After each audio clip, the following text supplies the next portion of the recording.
Tetapi apakah bisa dicerna? Nah, ternyata tidak bisa dicerna, sehingga itu bukan termasuk bahan pakan. Kemudian selanjutnya tidak mengganggu kesehatan.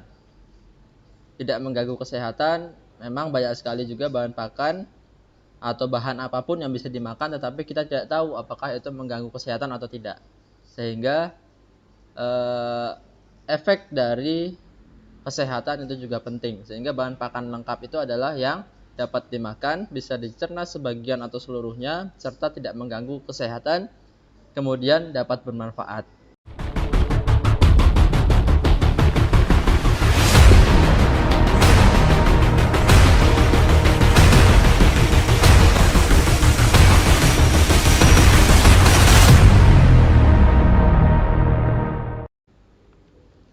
Assalamualaikum warahmatullahi wabarakatuh. Teman-teman dimanapun berada, ini yang ditampilkan yaitu slide presentasi yang sudah tempoh hari disampaikan mengenai pakan untuk penggemukan ternak. Ada beberapa klasifikasi bahan pakan yang sebaiknya kita semua ketahui, karena dalam budidaya peternakan itu pakan sangat penting. Kita bayangkan sehari-hari kita makan, ternak pun makan, dan sebaiknya kita harus mengetahui apa itu definisi dari bahan pakan. Bahan pakan yaitu seperti ditampilkan di slide, segala sesuatu yang dapat dimakan. Nah, sampai di sini, kalau teman-teman sekalian biasa lihat ternak sapi makan, atau ada kandang sapi yang mungkin agak keruak kayunya, nah itu sebetulnya bukan pakan, karena itu tidak bisa dimakan. Nah, selain dapat dimakan, ternyata pakan itu juga kelanjutannya adalah dapat dicerna. Seringkali juga kita lihat ada ternak yang diumbar, digembalakan di tempat sampah.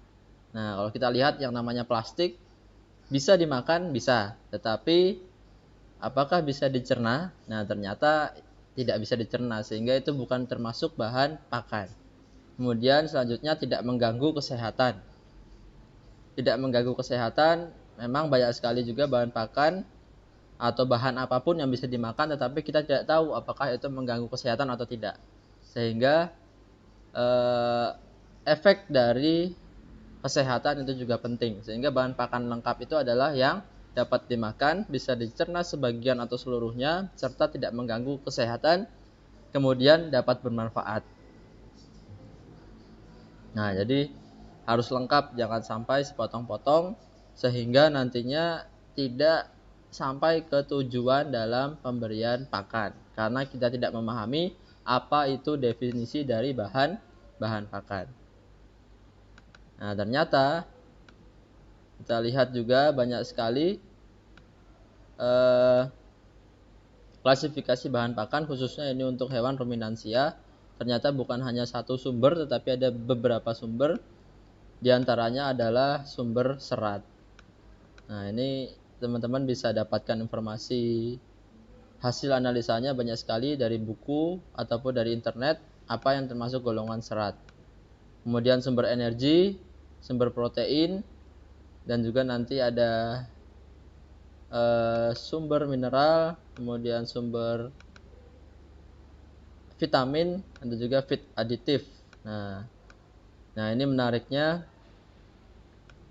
sumber serat itu teman-teman harus dapatkan dari pakan utama, yaitu rumput atau hijauan. Kemudian sumber protein pun demikian. Kemudian sumber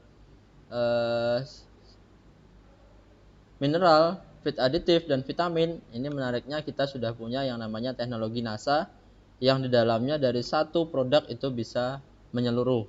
Sumber mineralnya ada tinggi, feed aditif suplemen juga termasuk di dalamnya, apalagi vitamin. Nah, jadi ini sudah sangat lengkap, sudah memenuhi bahan pakan. Tetapi diingat bahwa tetap harus ada yang utama tadi. Ada sumber serat, ada sumber protein, dan sumber energi. Nah, jadi tadi beberapa bahan pakan yang contohnya yang kami sampaikan tadi itu sebaiknya dicampurkan dalam pakan.